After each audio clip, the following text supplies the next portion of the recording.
Ini kok ada kata-kata ya Rasulullah itu katanya tabarruk, ya tasyafuk, tawasul, nggak ada aturannya seperti itu. Jadi apa yang disampaikan di Ajir itu kita tolak. Assalamualaikum warahmatullahi wabarakatuh. Teman-teman, kita bertemu kembali di channel Cahaya Hidayah. Nah teman-teman, jadi di video kali ini saya akan membagikan video yang menarik sekali, yang dimana Kiai Nur Ihya ya dari Aswaja NU ya mengoreksi mengenai debatnya antara Gus Ajir dengan Ustadz Faris Baswedan, yaitu dengan siapa lagi kalau bukan ya Ustadz dari Salafi. Nah di sini Kiai Nur Ihya ya menilai bahwasanya ya dimenangkan oleh golongan Salafi ya mengenai debat yang kemarin itu tabaruk, dan dinilai oleh Kiai Nur Ihya itu 8-1 ya teman-teman ya. Jadi dari golongan Salafi ini 8, dari golongan Gus Ajir ini 1. Nah ini kata Kiai Nur Ihya sangat-sangat memalukan. Jadi kurang referensi, dan bahkan ya yang dibawakan oleh Gus Ajir ini mengenai riwayat-riwayat katanya para sahabat Nabi ini juga ngalap berkah ke kuburan Nabi. Nah oke teman-teman, kita langsung mari kita simak video berikut ini. Diskusi terbuka antara Ustadz Aswaja dan Ustadz Salafi yang kemarin ada di channelnya Kang Mas atau Dik Pras ya, Heri Pras. Ya ini saya akui 8-1 menang Dik Heri Pras. Lah ngakunya Ustadz Aswaja tapi tidak lengkap referensinya, malah menyebutkan ya athar ya perilaku sahabat dan tabiin yang tidak mengena. Saya memalukan malah. Ya mohon maaf nih Dik Ajir sama Dik Faris. Ya mohon maaf, saya nggak istilahnya menjatuhkan, itu tidak. Ini harus dijadikan sebagai pemacu dan pemicu, pemecut Anda berdua untuk nambah referensi lagi.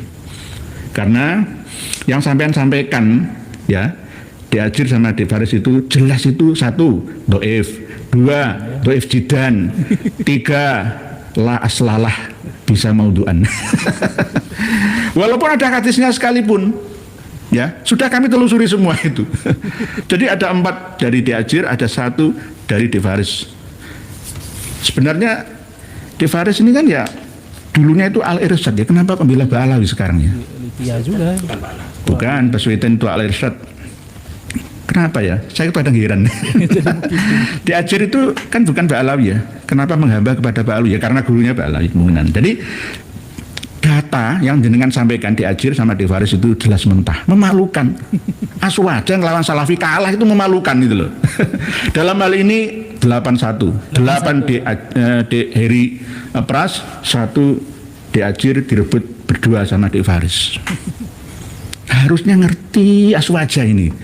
Itu loh, ngakunya Ahlus Sunnah wal Jamaah. Itu loh. Kembali kepada kriteria Aswaja. Ahlus Sunnah wal Jamaah itu apa?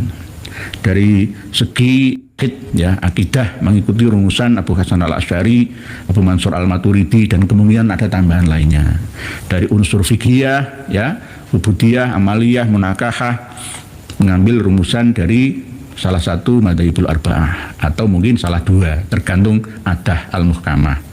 Terus dari segi ihsan, tasawuf, sufi, mengambil rumusan ajaran ya tatanan dari Imam Junaid Al-Baghdadi, Imam Al-Ghazali, Imam Syekh Abdul Qadir Al-Jailani, ya, Sari As-Sakoti, dan lain-lain. Banyak ya rumusannya. Nah, Ba'alawi enggak. Ba'alawi itu Syiah, bukan Ahlus Sunnah wal Jamaah. Tapi ngaku nih Ahlus Sunnah wal Jamaah. Sama semua. Salafi itu Ahlus Sunnah wal Jamaah ngakunya. LDII itu Ahlus Sunnah wal Jamaah ngakunya. Semuanya, karena 73 golongan itu semuanya masuk neraka. Yang tidak itu cuma ma'ana ali wasabi ya kami ini. Semuanya aku paling bener dewi.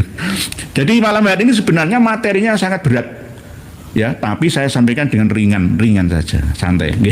Pak Eko Ananda Tohara. Assalamualaikum Mas Kiai Nur Ihya. Waalaikumsalam. Dari Brebes iku nyimak, monggo, silahkan.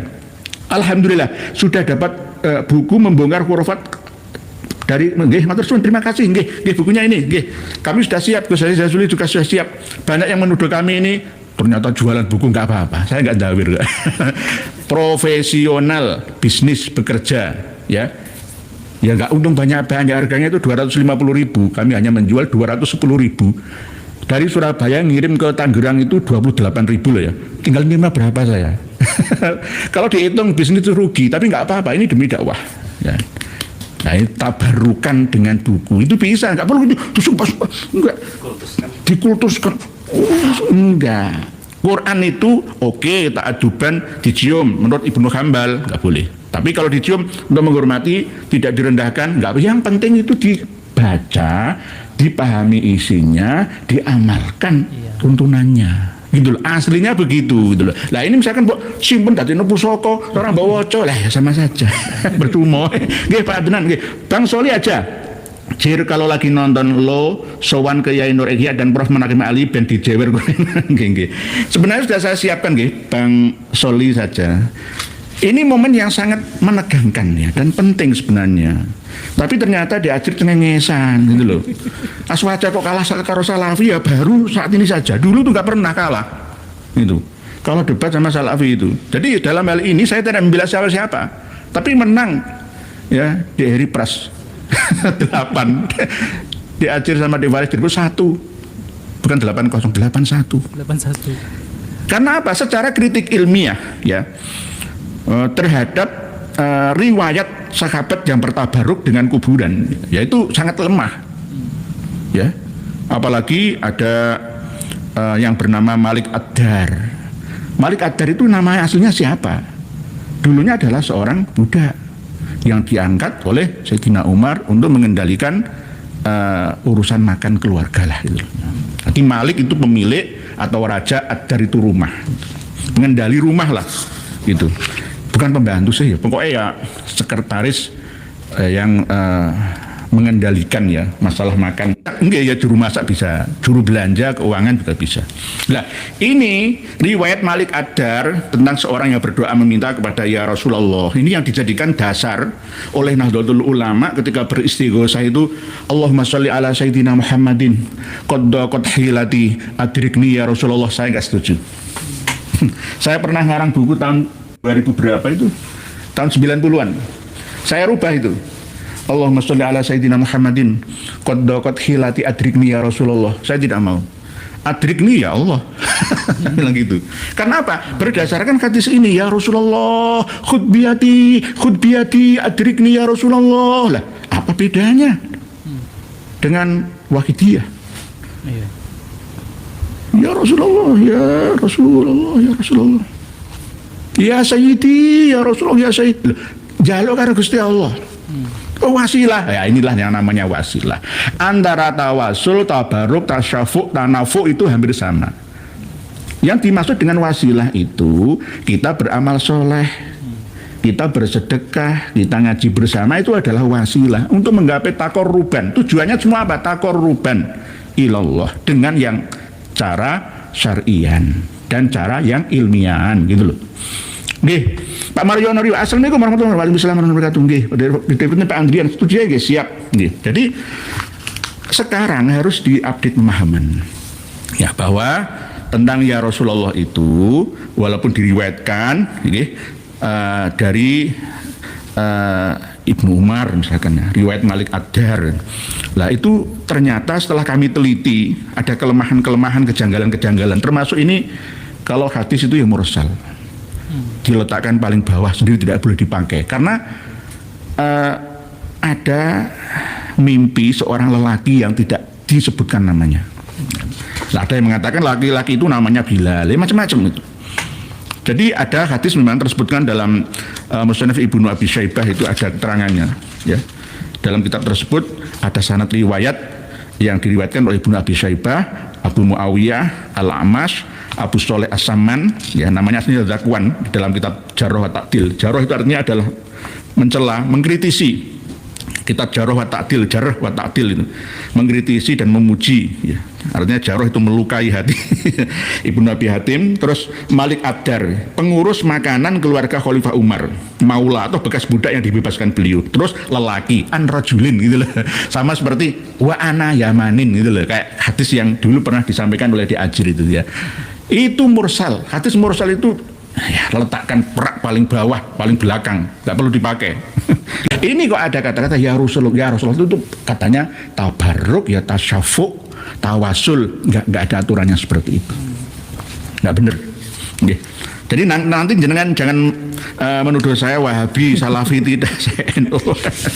Nah, ini sudah saya teliti. Riwayat tersebut terputus antara Abu Soleh dan Malik Ad-Dar. Jadi enggak mutasil. Ya.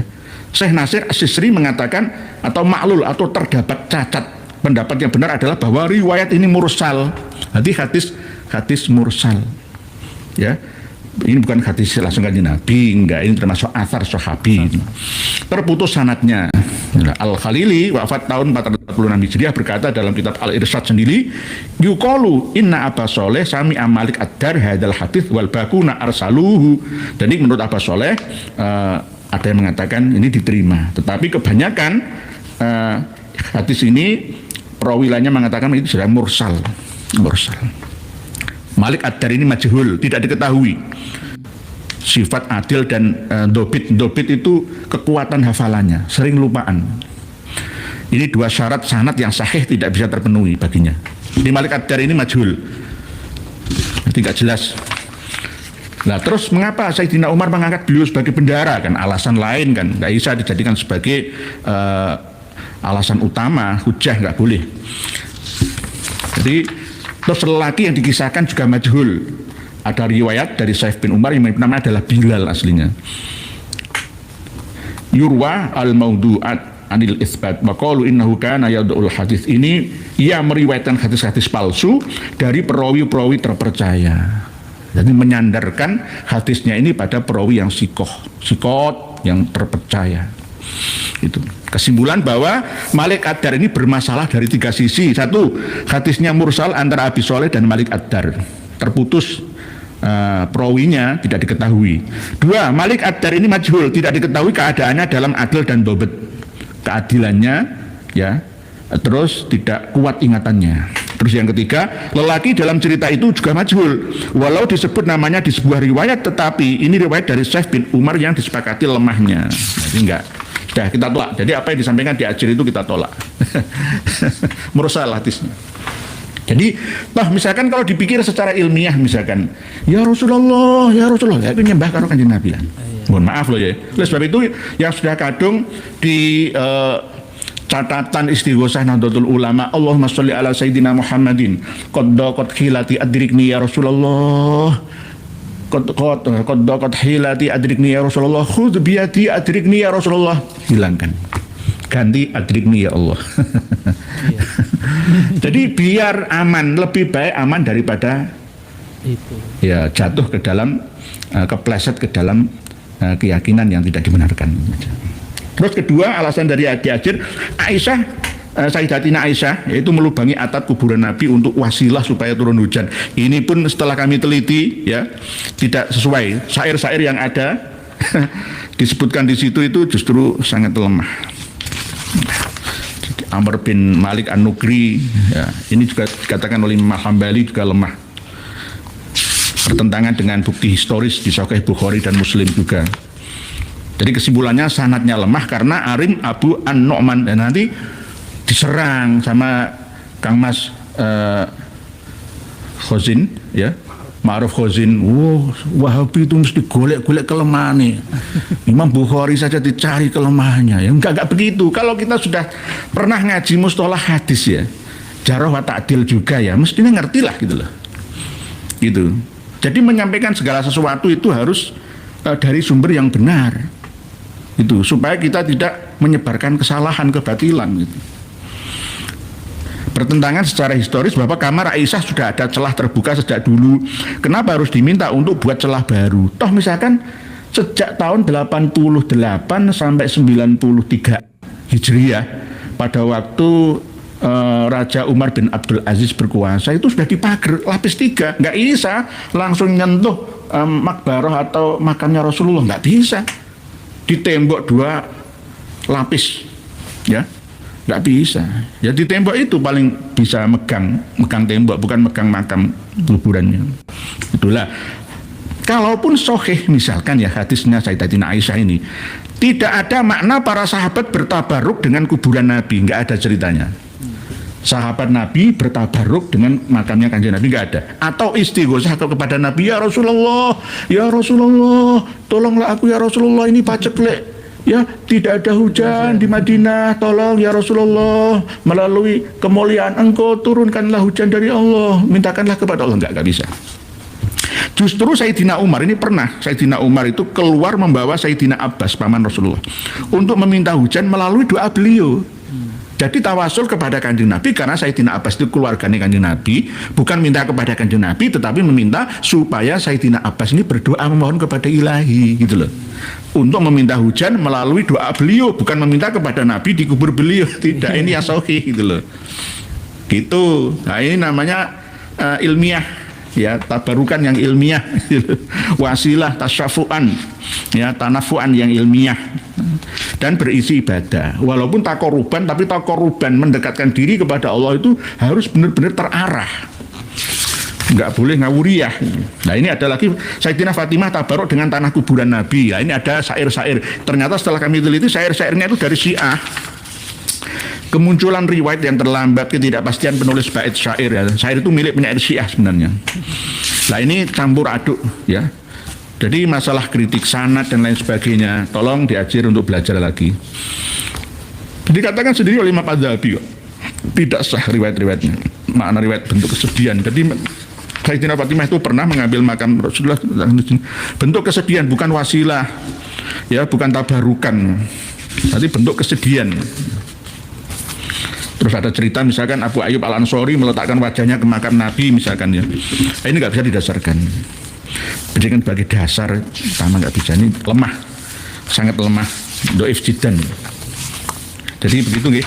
Terus masalah yang di Faris, ya, itu mengambil dalil Imam Ahmad bin Hambal membolehkan tabaruk kepada kuburan, yang meriwayatkan itu anaknya Imam Ahmad bin Hambal yang bernama Abdullah. Kalau menyampaikan itu ya fasih, yang beliau seakan-akan di Faris Baswedan kan fasih, tapi zong, ya, zongnya di mana? Anak sulungnya Imam Ahmad bin Hambal, Imam Hambal namanya Syekh Soleh namanya, itu meriwayatkan dengan riwayat yang berbeda, hampir sama seperti Akar Hanaf, putranya Hadratus Syekh Kiai Haji Hasyim Asy'ari. Akar Hanaf namanya Abdul Karim Hasyim, istrinya Yai Hasyim namanya Nafikoh atau Nafiah, yang mengarang termasuk, ya, biografi abahnya sendiri yang tidak menyebutkan gurunya Kiai Haji Hasyim Asy'ari itu dari Habib Alawi. Nah, ini malah justru sibetnya yang meriwayatkan bahwa gurunya Yai Hasyim itu ada Ba'alawi, Habib Husain Al-Habsyi. Jadi Imam Ahmad bin Hambal membolehkan pada kuburan, enggak benar. Jadi di Faris ini harus belajar lagi. Katanya disebutkan dalam kitab Al-I'lal wal Ma'rifat Ar-Rijal karya Abdullah bin Ahmad, ya, putra kedua beliau, bahwa ia bertanya kepada ayahnya, ar-rajulu yamassu mimbaron Nabi sallallahu alaihi wasallam wa yatabarraku bimasihi wa yuqabbiluh wa yaf'alu bil qabri mithla dzalik. Enggak iso. Kuburannya Kanjeng Nabi dicium. Enggak iso. Dipageri kok tahun berapa Imam Hambal itu? Ditembok 2 lapis.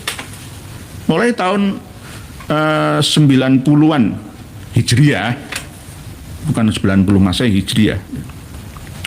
Jadi tentang seseorang yang menyentuh mimbar Nabi Shallallahu Alaihi Wasallam dan mencari berkah dengan menyentuh serta menciumnya, itu ya kemungkinan nggak apa-apa, tetapi tidak boleh berlebihan tetap. Dan ia melakukan hal yang serupa pada makam Nabi atau yang semisal itu dengan tujuan mendekatkan diri kepada Allah Azza wa Jalla. Maka Imam Ahmad menjawab, la ba'sa bidzalik, tidak berbahaya seperti itu, tidak mengapalah begitulah. Riwayat ini syadz itu nerecel itu janggal dari beberapa sisi, diantaranya bertentangan dengan riwayat murid-muridnya Imam Ahmad bin Hambal lainnya yang justru melarang tabaruk atau mengusap-ngusap pada kuburan. Jadi kalau kita ziarah ke makam orang tua leluhur kita atau wali, nggak perlu kita mencium batu nisan atau kuburannya, nggak perlu berlebihan lah. Inti tujuan utama dari ziarah kubur itu apa, gitu aja. Paling saya bonceng, buku saya belum sampai, Yai. Wah, nggih. Yang satunya sudah sampai, nggih. Yang Malaysia belum sampai karena memakai line parcel, ya. Nggih, Pak Lencet Bunyi tunggu yang sabar, nggih. Siap. Pak Chan Boy, babi lebih mulia dari bala.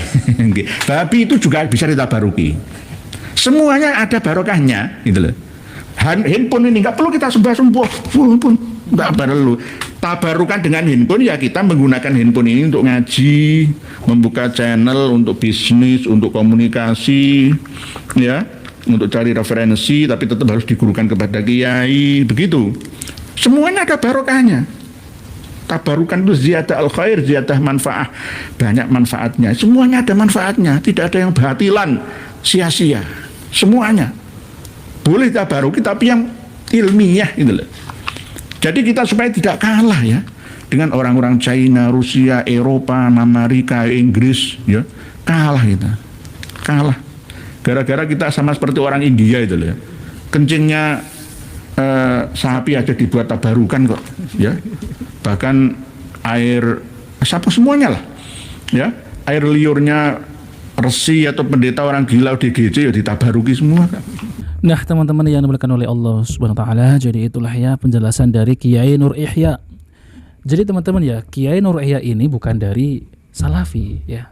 Tapi beliau ini dari NU Aswaja. Nah, kenapa Kiai Nur Ihya ini ya seakan-akan membela Salafi? Semestinya enggak, teman-teman. Ya, Kiai Nur Ihya ini melihat secara data ilmiah ya. Apa yang dikatakan oleh Gus Adjir ya, mengenai riwayat-riwayat disebutkan katanya para sahabat Nabi saja mereka itu bertabaruk kepada kuburan Nabi. Itu semua bohong, teman-teman ya. Ibaratnya tuh majhul, palsu lah, enggak. Ini harus ditempatkan di paling bawah. Karena riwayat tersebut ini enggak bisa dipakai, teman-teman. Enggak bisa dijadikan hujah. Ya. Nah, maka dari itu teman-teman ya, Gus Adjir ini ngeyel gitu, teman-teman ya. Yang mengkritik Gus Adjir ini bukan dari kalangan NU Aswaja doang, teman-teman, melainkan dari ya kalangan Salafi juga banyak yang mengkritik ya bahwasanya riwayat itu palsu, gak benar gitu ya, majhul. Nah, maka dari itu kalau dari golongan ya para kabib-kabib Baklawi, teman-teman ya, para kibin jamaahnya, wah mereka seakan-akan wah Gus Adjir pandai, Gus Adjir pinter, Bang Heri Pres kalah. Nah, seperti itu teman-teman. Ya mereka tidak melihat referensi ya secara benar enggak itu riwayatnya, sahih enggak gitu, teman-teman. Nah, maka dari itu yang saya lihat pas waktu debat ya, Ustadz Tamrin itu hanya satu, inginkan satu saja jawaban. Ada enggak dalil yang sahih ya, teman-teman ya, dari Al-Qur'an maupun hadis Nabi SAW bahwasanya tabaruk itu ya dilakukan ataupun dianjurkan oleh Rasulullah. Tapi kenyataannya teman-teman enggak ada, teman-teman. Nah, maka dari itu Gus Adjir sama Ustadz Faris Baswedan diam. Ya diamnya kenapa? Ya karena nggak menemukan dalil gitu ya tabaruk tuh kepada kuburan yang dianggap orang soleh, kepada kuburan Nabi. Nah, riwayat-riwayat yang disampaikan oleh Gus Adjir itu semua rapuh seperti sarang laba-laba. Jadi tidak bisa dijadikan hujah. Maka dari itu Kiai Nur Ihya ini mengatakan yang sebenarnya bahwasanya hujah yang dibawakan Gus Adjir ini rapuh, tidak bisa dijadikan ya hujah gitu, teman-teman ya. Nah, seperti itu teman-teman. Jadi kita kembali kepada Al-Qur'an dan hadis Nabi SAW. Kalau ada berselisih ya mengenai tabaruk, bolehnya tabaruk, tapi kenyataannya teman-teman ya, banyak ulama-ulama juga yang tidak membolehkan tabaruk kepada kuburan.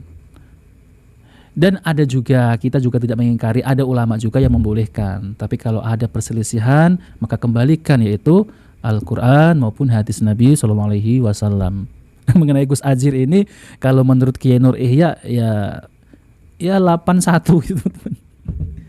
Jadi dari tim Bang Heri Pras 8, dari tim Gus Adjir 1. Ya memalukan gitu, teman-teman ya. Nah, maka dari itu teman-teman ya, kita jangan membela yang salah. Kalau salah ya katakan salah, kalau benar katakan benar. Maka dari itu kalau saya lihat kuburan para kabib-kabib Baklawi kayak kue ulang tahun, teman-teman ya. Mereka mengatakan bahwasanya ini adalah waliullah. Wali dari mana, teman-teman? Bahkan mereka mengatakan bahwasanya kalau kalian kesulitan maka datangi kuburan Habib Abdullah Al-Haddad. 70 hajat terkabulkan, clear di SCC gitu, teman-teman ya. Subhanallah. Nah, oke teman-teman, jika video bermanfaat jangan lupa like dan subscribe di channel Cahaya Hidayah. Wabillahi taufiq. Wassalamualaikum warahmatullahi wabarakatuh.